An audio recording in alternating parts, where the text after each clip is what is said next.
In this tutorial I'm going to explain how to use a couple of different tools to run experiments either in the Green Lab or on your own on your laptop with your device. The first tool I'm going to talk about is ADB, which stands for Android Debug Bridge, which is a set of tools that lets you communicate with a device in order to perform testing or other kinds of operations with apps. I'm going to demonstrate how to use ADB using the emulator, since I want to show you what is happening on the screen.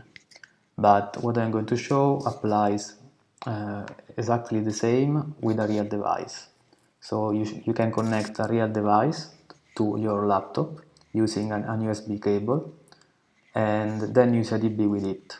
If you decide to use a real device, you should also enable on it the USB debugging, which is very easy, but it depends on, there is a different way to do it depending on the version of Android that you have.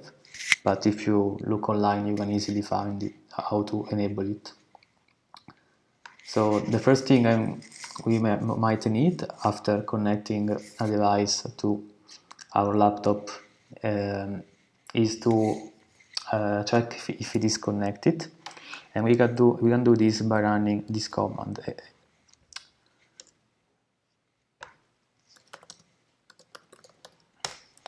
The command adb devices. This command lists all the devices connected to the laptop, and in this case I only have one device, which is the emulator, and so I can find it listed here. Every device has a device ID, in this case is emulator 5554. And from now on, all the commands that I'm going to show can be run as I will show them if you only have connected one device, or you can also, if in case you have more than one device is connected, you might want to specify on which device they have to run. So you can do that with the -d flag and then the device ID. So every command that I will show, you can add -d and then the device ID to run it on a specific device. It is not needed in the case you only have one device connected. So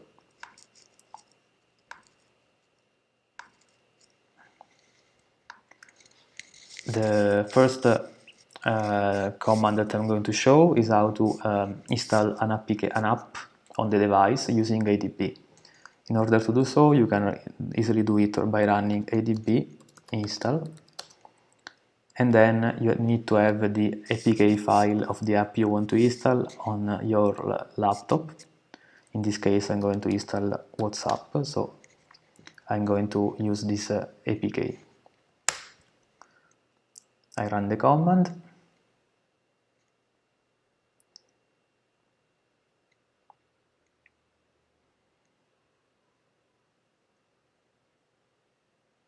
And after a while, it gives me the success message. So it means that the app was successfully installed on the device. And I can check this by going on the device and scrolling through all the installed app, and you can see that I have WhatsApp. I can open it, and it is up and working. In case I want to uninstall the app, I need to know the name of the app itself, which is also the name of the process when the app is running. In this case, I know it's com.whatsapp, but I'm going to show how to retrieve this name in case I don't know it. And to do so, you can use another command, which is adb shell. And adb shell connects me directly to the bash shell inside the device. So when I run this command, I'm now inside the device. So these are all the files inside the Android device. And now I can run the ps command to list all the running processes in the system.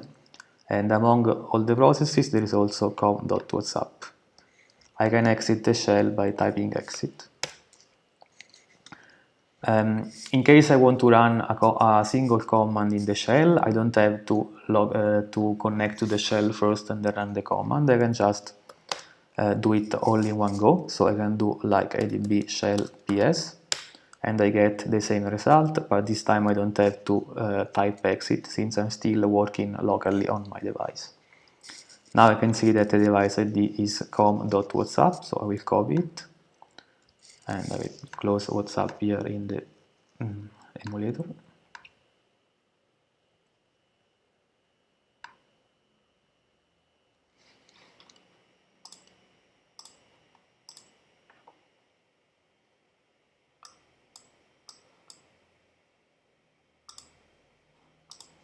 And I can do adb uninstall com.whatsapp.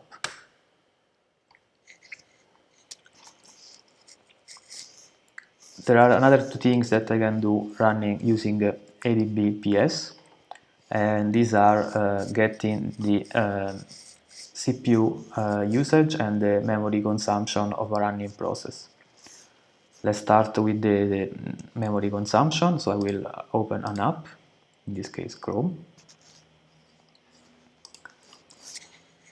and I'm going again to use adb shell, and in this case is dump sys, the command dump sys, and meminfo.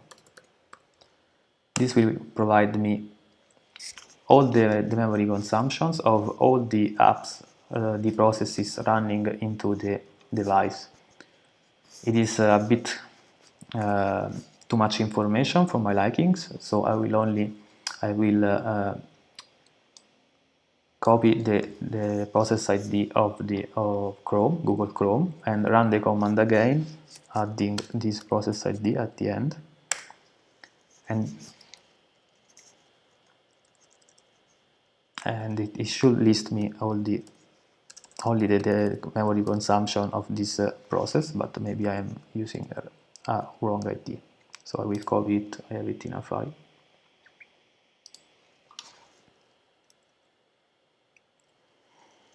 Oh yeah, this is not the proper ID.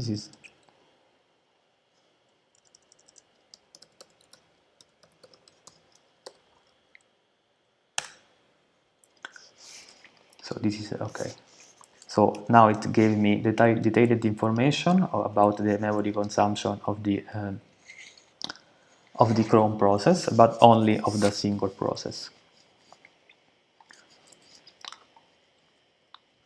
Now I'm going to show you how to retrieve the CPU usage, and in this case I can use the top command, which will list the CPU usage of all the processes running into the device. Again, I don't want to have all this information, but I would like to have only it for a single process. So I will pipe the result of this command into grep and the process name.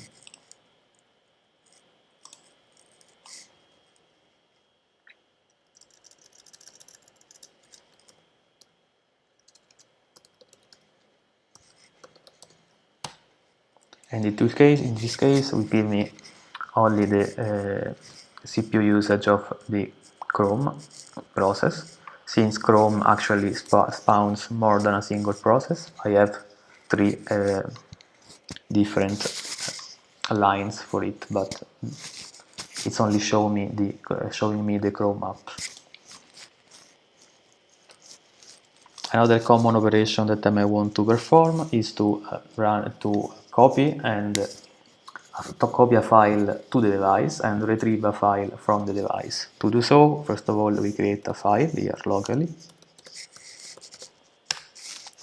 So I created an empty file, and I can push this file, so copy this file onto the device using the adb push command, and then I have to specify the folder where I want to copy it. I have it written here in the notes, so I will copy it.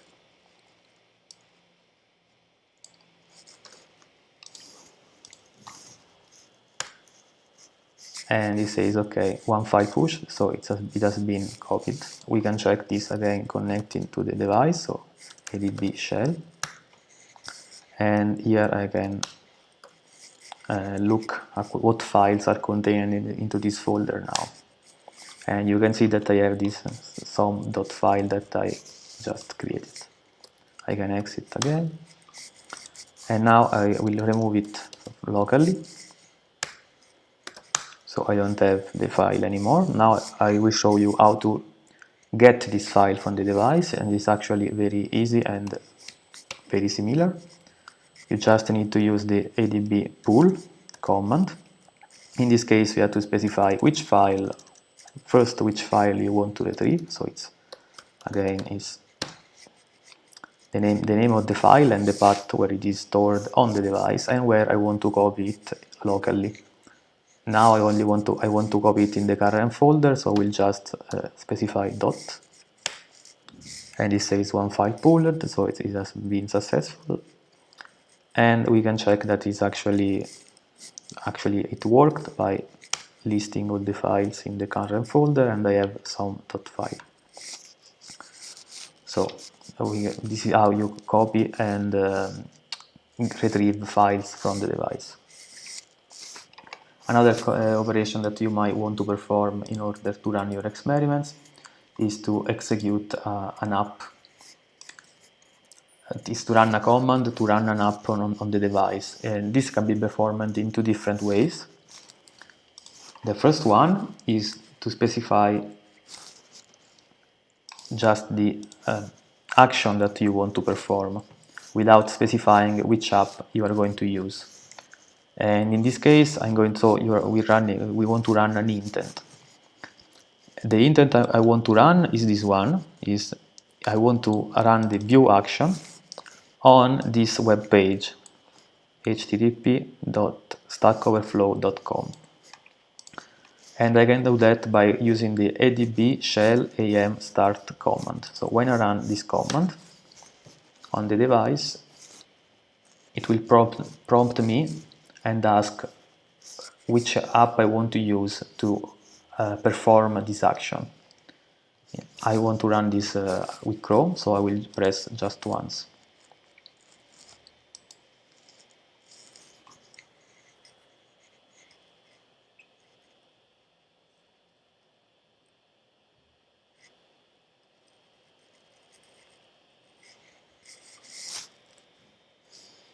And it should fire Chrome to open the URL, but maybe I made a mistake.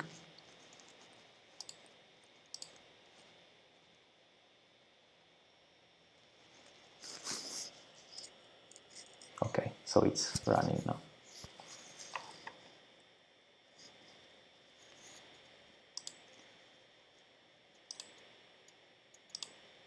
Okay.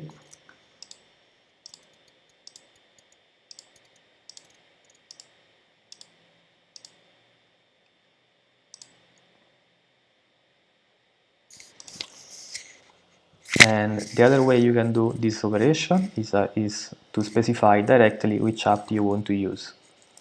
And again, to do so, we need to use the adb shell am start command. We need again to specify which action we want to perform, so which intent we want to perform, the web page that we want to use, which is here. And we have to specify one additional parameter, which is the name of the app that we want to use, and this is again in the ID of the app. So we need to know this ID, and you can retrieve that with the ps command as I showed you before. And the name of the activity that is going to be executed to handle this action. In this case, this is the main activity, and let's run the command. And okay, as you can see, it started the Chrome without asking me which app I wanted to use, because I specified Chrome and it opened the web page I wanted to visualize. The name of the activity that I want to run is a parameter that I need to know in order to perform this command this way. And how can I retrieve this name? There are two ways. The first one is to open the manifest file of the app. So you have to download the APK of Chrome and open its manifest file. And inside it you will find all the activities that are contained inside Chrome with their ID, with their name. So with a bit of experimentation you can find out which is the correct one in order to run this action. The other way is that for common apps, like apps that are commonly used, you can find this information easily on the internet. So you just Google how can I run the following app, and you will find probably find easily the name of the activity that you need to invoke.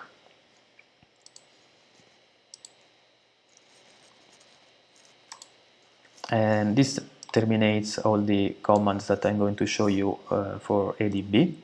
But there is another tool that you can use in order to perform your experiments, and it is actually a framework that has been developed by a student at the VU University.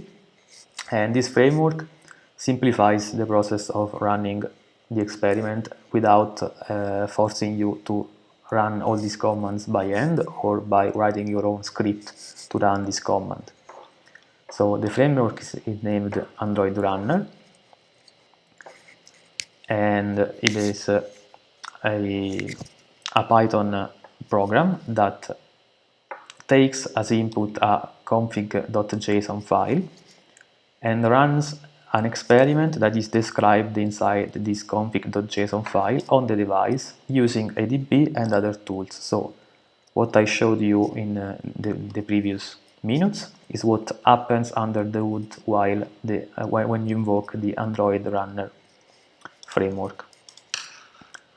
I'm going to run an example first, so I log in. In order to run the AndroidRunner framework, we need to run Python. The main file of the AndroidRunner framework, so AndroidRunner, and then we have to provide an config file, and in this case I have one inside the example folder which is called webconfig.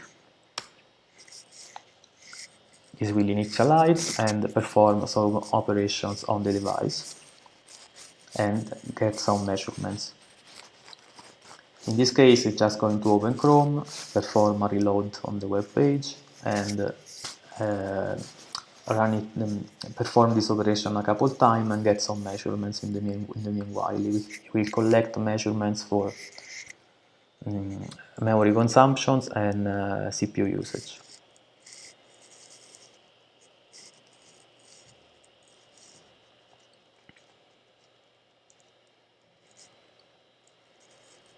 Okay, it has performed the first iteration of the experiment, and now it's going to run the second one, so it's going to perform the same operations again, but I will terminate it here and move forward.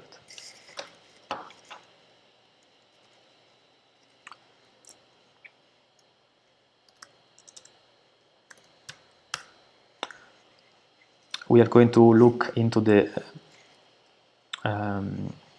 webconfig file in order to understand how you can write your own config file.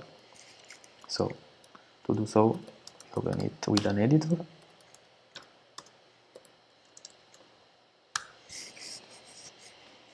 And this is the webconfig file. As you can see, it is a JSON file. So and it is made up of a series of properties. Every property specifies a particular characteristic of the experiment I want to run. The first one is the type of the experiment. It can be either web or native. In the case of web, it means that this experiment is going to open a browser and load some URLs. If I specify native here, instead it means that this experiment is going to use some native apps. So it's going to run some apps on the device, and I should provide with the experiment the path to these apps.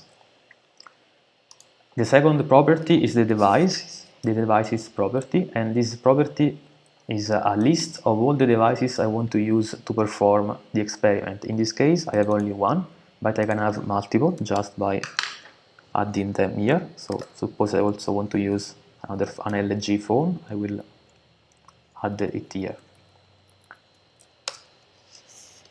And the third property is the number of replications that I want to perform. So in order to perform a proper experiment, we have to replicate it several times, and you can specify the number of times you want to run it here. In this case, I have specified 2, so in fact we have seen that the experiment was run 2 times. And the browsers I want to use, in this case I was using Google Chrome, but again I can add more here. And the most common browsers are supported. Finally, we have the paths property, and this property is, in the case of a web experiment, the URLs of the websites I want to load for the experiment. In the case of a native experiment, here I should specify the IDs of the apps I want to run. And this will be used to perform the experiment. So as we have seen, it started when we ran the experiment, it started with the first website that was written here, Google, and then it would have moved to the second one, but we terminated it, so we didn't see it. While running the experiment, we also want to collect some measurements. To do so, we can make use of some profilers. By default, there are 2 profilers already implemented. The first one is Android, and this profiler is able to collect CPU and memory consumption the same way that I showed you using ADB. It performs the exact same operations under the hood and collects those measurements.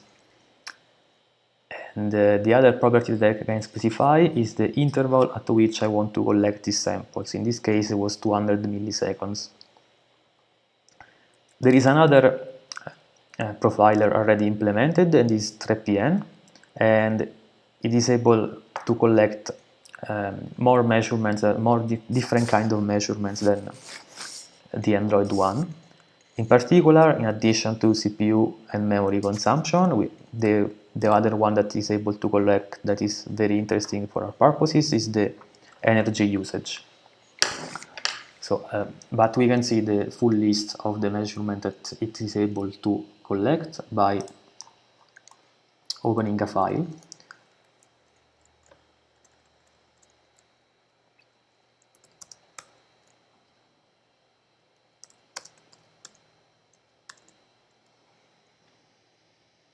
And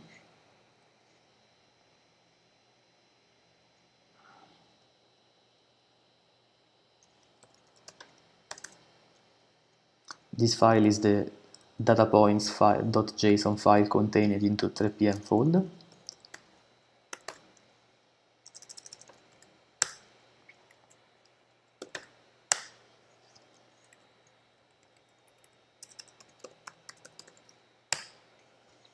And these are all the different measurements that the TrePN profiler is able to collect.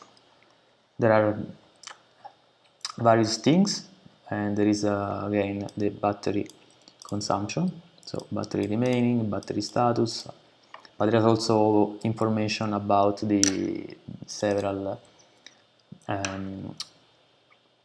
networks that the device can be connected to. So you have mobile data, Wi-Fi, also Bluetooth, GPS.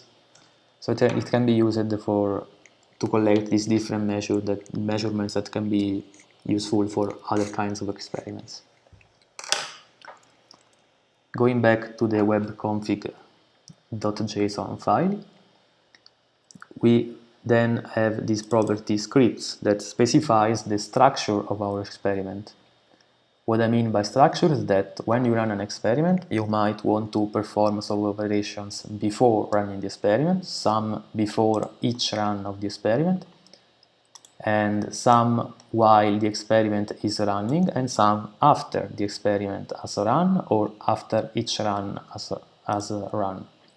To do so, you can specify your own scripts here in this property, and you can specify a script that performs some operations before the experiment is even started, another script that performs some operations every time one of the run of the experiments is going to be started, one that is performed immediately after the run is started, some interaction scripts, which means that some script that perform some operation while the app or the website is being run. And we will go into these properties more in detail later. Another thing that you specify is a script that performs some operation immediately before the run is being stopped, immediately after the run has terminated, after the whole experiment has terminated, and finally you have one single script called aggregation.p in this case, that collects all the measurements and aggregates them into a single file so you can better analyze the results. I will show you quickly the file generated by the aggregation.p script in this case.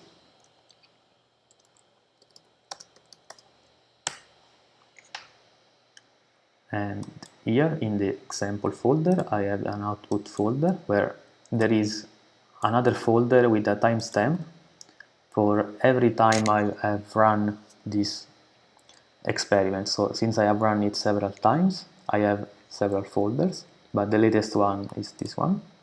And inside I have a log that can be useful to understand what is going on during the experiment in case you need to do some debugging.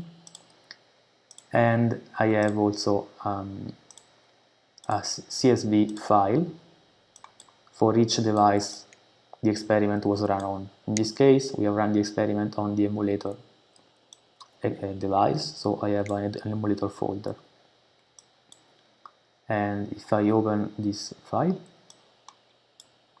you can see that I simply have a timestamp of the time in which the measurement was collected, CPU consumption, and a memory consumption. And this can be, then you can easily analyze this file to make your own reasonings and find some conclusion about this experiment.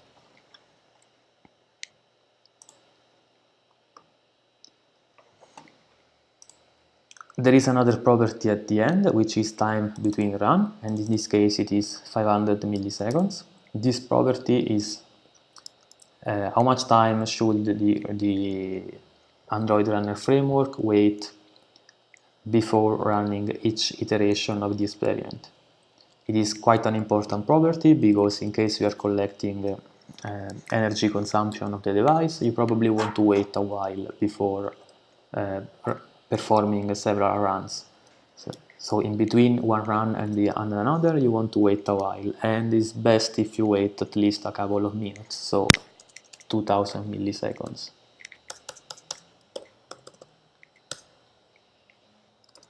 And going back to the scripts that you can specify, you also have, as I told you, you also have some interaction scripts. And these scripts are, in this case, we have two different scripts specified. One is a Python script, which is called interaction.p. And in this case, the script simply writes some information on the log, on the Android log, while the experiment is running. And it uses this prefix, so you can easily find this information in the log afterwards. It's actually a quite useful script and some operation that probably you will need to perform, because You can use this trick to understand when a website or an app has fully loaded. So the first thing that happens is that you get this keyword written in the log, and so you can analyze the log to remove the startup time of the app and remove maybe the CPU and the energy consumption during startup if your experiment requires you to do so. Another kind of interaction script that you can specify are monkey files, and the monkey is a language that has been that is also used to specify operations that you can perform on a device while running an app. And I'm going to show you this monkey.txt file.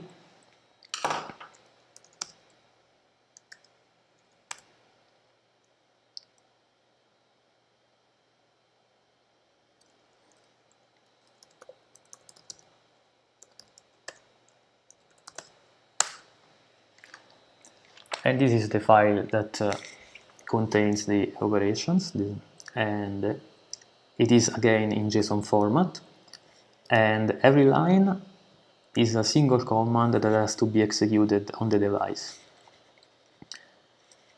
And you can perform different types of commands. These are actually real gestures that you can do on a device. So in this case, it is performing a drag as the first command, and there is the starting coordinates from which the drag should start and coordinates at which the drag should stop. Then it is performing a second one, and then is pressing some keys, and finally is touching some part of the device, so a specific coordinate of the device. There are two ways that you can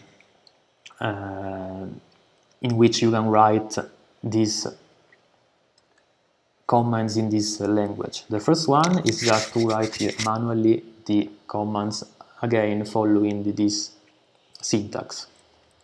And this is the one I recommend, because the other one is to use a program that is called the Monkey Recorder that you can find online, which allows you to interact with an emulator, and it records the operations you perform and gives you a file such as this one as output. But the program is not really stable, and the emulator is quite slow, so it will probably crash while you are using it, and this is better that you just write the commands on your own. It takes a bit of practice, but you can do it easily after a while. And probably you want to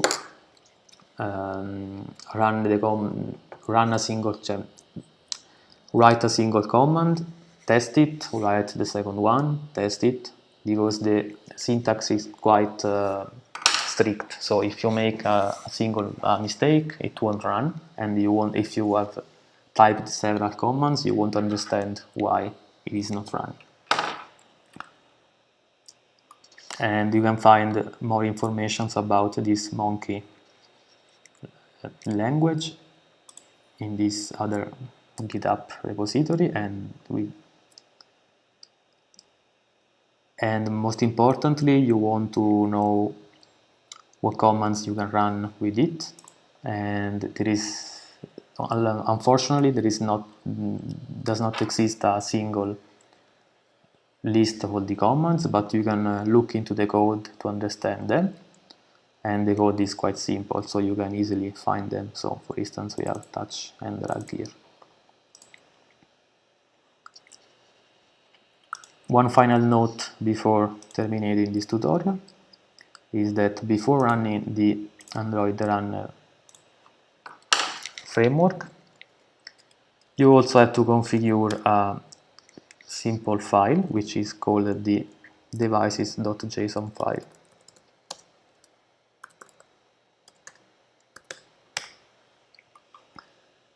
In this devices.json, you have to list the devices that you have connected to your laptop.